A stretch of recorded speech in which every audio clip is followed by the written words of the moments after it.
स्वागत है आपका आपके अपने YouTube चैनल एडवोकेट दीप लीगल हब में। आज के इस वीडियो में हम आपके 3 सवालों के जवाब देंगे जो कि मैक्सिमम करके पूछे जाते हैं। पहला, अगर पति या पत्नी में से कोई भी जिंदा है और हस्बैंड या वाइफ जो भी हैं उन्होंने दूसरी मैरिज कर ली है, मतलब कि सेकंड मैरिज कर ली है, तो ऐसे में कौन से धारा में केस होगा, कौन सा केस बनेगा, कितने साल की पनिशमेंट है। पहला आपकी ये आपकी क्वेरी हो गई। दूसरा, फिर आप लोगों के द्वारा बहुत ज्यादा बार ये भी पूछा जाता है कि अगर कोई लड़का ऐसा है जिसने कहीं पर मैरिज कर ली है लड़की के साथ किसी मंदिर में या फिर किसी ऐसी जगह, उसे बस ये दिखाने के लिए, उसे ये समझाने के लिए मैरिज कर ली है कि दोनों पति पत्नी हो गए हैं, और वहां पे कोई भी जो वैवाहिक जीवन में बंधने के लिए जो चीजें आवश्यक होती है, जो कर्म, या हम ये कह सकते हैं कि जो भी जिस भी तरीके हमारे सनातन धर्म में जो भी तरीके बताए गए हैं उनके द्वारा उन सबका पालन नहीं किया गया और केवल दिखाने भर के लिए शादी कर ली गई और उसके बाद फिर उस लड़की को छोड़ दिया जाए, तो ऐसे में कौन सी धारा लगेगी। और इसके बाद फिर एक और आपका क्वेश्चन होता है कि अगर किसी महिला का किसी पुरुष के साथ अफेयर चल रहा है, तो जो पुरुष है जिससे उसका अफेयर चल रहा है उसे किन धाराओं में केस उसके ऊपर किया जा सकता है, किस तरीके से उसके ऊपर केस बनता है।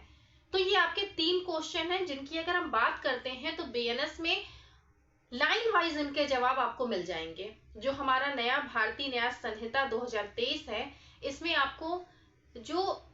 लाइन से धाराएं दी हुई हैं इससे संबंधित, जैसे कि सबसे पहला हमारा क्वेश्चन कि पति या पत्नी के जीवन काल में पुनः विवाह कर लेना, कि अभी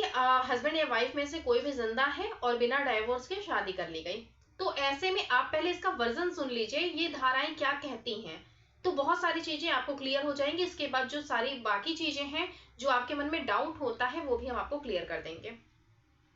Whoever having a husband or wife living marriage in any case in which such marriage is void by reason of its taking place during the life of such husband or wife shall be punished with imprisonment of either description for a term which may extend to 7 years and shall also be liable to fine। जो कोई पति या पत्नी के जीवित होते हुए ऐसी दशा में विवाह करेगा जिसमें ऐसा विवाह इस कारण शून्य है कि वह ऐसे पति या पत्नी के जीवन काल में होता है, वो दोनों में से किसी भी तरह के कारावास से जिसकी अवधि 7 वर्ष तक की हो सकेगी, दंडित किया जाएगा और जुर्माने का भी दायी होगा। ये धारा ये बात कह रही है। अब इसका मतलब क्या है कि कोई भी ऐसा हस्बैंड या वाइफ जिसने अभी अपनी शादी उसकी कंटिन्यू है, जो उसकी मैरिज है वो कंटिन्यू है और उसमें ही होते हुए वो किसी और के साथ जाकर के मैरिज कर लेता है, तो ऐसे में वो व्यक्ति जिसने ऐसा काम किया है, ऐसा अपराध किया है, वो 7 साल तक के कारावास से दंडित किया जा सकता है, किया जाएगा, जा सकता नहीं है, 7 वर्ष तक का कारावास से दंडित किया जाएगा। इसके साथ ही साथ इसका एक्सप्लेनेशन भी दिया गया, इसका अपवाद भी दिया गया है, जो क्या कहता है, वो ये कहता है कि ऐसे ये जो धारा है इसका विस्तार ऐसे व्यक्ति पर नहीं है जिसकी जो मैरिज है उसको किसी कोर्ट के द्वारा, जिसको अधिकार मिला हुआ है, उसके द्वारा उस मैरिज को वॉइड डिक्लेयर कर दिया गया है। अगर उनकी मैरिज वॉइड डिक्लेयर हो चुकी है और वॉइड डिक्लेयर होने के बाद अगर वो सेकंड मैरिज कर रहा है या कर रही है तो वो वैलिड होगी, ऐसे में कोई भी ऑफेंस उसके ऊपर नहीं बनेगा। दूसरी चीज इसी एक्सप्लेनेशन में ये भी कही गई है कि कोई ऐसा पति या पत्नी जिसके बारे में 7 वर्षों तक सुना न गया हो, मतलब आपके हस्बैंड या वाइफ जिनका भी मैटर है, अगर आप हस्बैंड हैं और आपने अपनी वाइफ के बारे में आपको 7 साल हो गया और उसकी कोई भी भनक नहीं है कि वो कहाँ है, उसके बारे में आपको कोई भी जानकारी नहीं, तो ऐसे में ये जो हस्बैंड है वो मैरिज कर सकते हैं दूसरी। और यही ठीक जो बात है वो एक पत्नी पर भी लागू होती है। अगर उसको अपने पति के बारे में 7 साल तक नहीं पता है कि वो कहाँ है, कैसा है, उसके बारे में कहीं भी कोई भी जानकारी नहीं है, तो ऐसे में वो महिला दूसरी शादी कर सकती है और ऐसे में कोई भी ऑफेंस नहीं वो कारित करती है, ऐसे में कोई भी अपराध कारित नहीं करती है या नहीं करता है। इसके बाद फिर इसी में एक सब क्लॉज एक और है, वो ये कहता है कि अगर अपने जिससे आप शादी कर रहे हैं उससे अगर आपने ये बात छिपाई है कि आप पहले से ही मैरिड हैं या जो महिला है वो पहले से ही मैरिड है, मतलब कि अगर ए और बी हस्बैंड और वाइफ है और जो ए है वो सी से मैरिज करने जाता है दोबारा का मतलब अभी उसके ए और बी के बीच में जो मैरिटल रिलेशन है वो है, और इसी के साथ साथ वो सी से भी मैरिज करने जाता है और सी को इस बात की जानकारी नहीं देता है कि बी उसकी पत्नी है। तो ऐसे में क्या होगा कि जो ए है वो उसके ऊपर उसको जो पनिशमेंट मिलेगी वो 10 साल तक की हो सकती है, 10 साल तक की पनिशमेंट हो सकती है और इसके साथ साथ फाइन भी लगता है। मतलब इसका क्या हो गया कि जो अगर हम पनिशमेंट की बात करते हैं ऐसे केसेस में, तो अगर दूसरी शादी कर लेती है या कर लेता है तो ऐसे में जो पनिशमेंट है वो 7 साल तक की रहेगी, और यहीं अगर जो दूसरी शादी वो जिससे कर रहा है या कर रही है उसको इस बारे में जानकारी नहीं है तो ऐसे में वो अगर महिला या पुरुष केस कर देता है तो 10 साल तक की पनिशमेंट हो जाएगी। इसके बाद फिर हमारा आता है कि अगर किसी ने बेईमानी से या कपट पूर्वक, या फिर हम ये भी कह सकते हैं कि ये दिखाते हुए कि विवाह कर रहा है, मैरिज कर रहा है, जो भी सेरेमनीज हैं हल्के फुल्के में उसे पूरा कर लेता है, लेकिन वो जानता है कि यहाँ पर जो भी किया जा रहा है सब फ्रॉड के उससे किया जा रहा है, मतलब धोखा देने की भावना से किया जा रहा है, और ऐसे में वो मैरिज का दिखा करके इसके बाद फिर उस अपने पार्टनर को धोखा दे देता है। तो इसमें जो अगर हम बात करें तो कौन सी धारा लगती है, धारा लगती है 83। और इसके पहले हमने जो आपको बताया है कि पति या पत्नी के जीवन काल में अगर आप दूसरी शादी कर लेते हैं, सेकंड मैरिज कर लेते हैं, तो उसमें अगर हम धारा की बात करते हैं, सेक्शन की बात करते हैं, तो वो आता है हमारा 82, बीएनएस का 82। और इसी के बाद फिर हम चले जाएंगे 83 में, जहां पर हम बात कर रहे हैं कि अगर कपट पूर्वक और विवाह के कपट पूर्वक सारी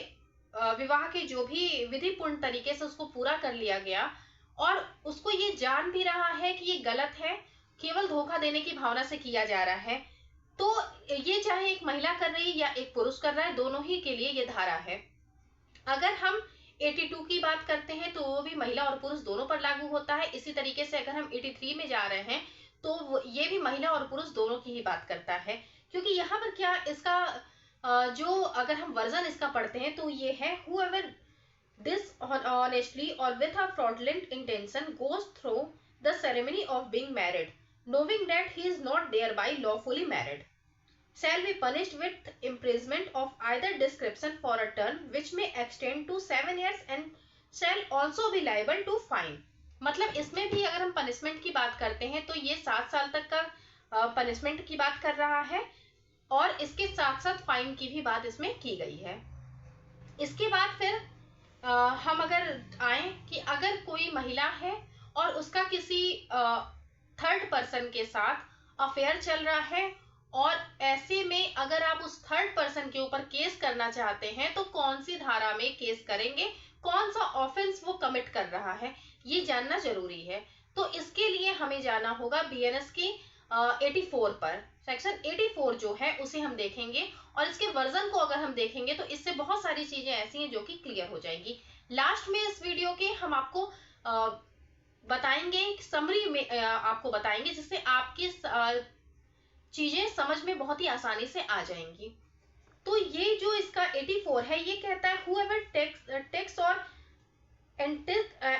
takes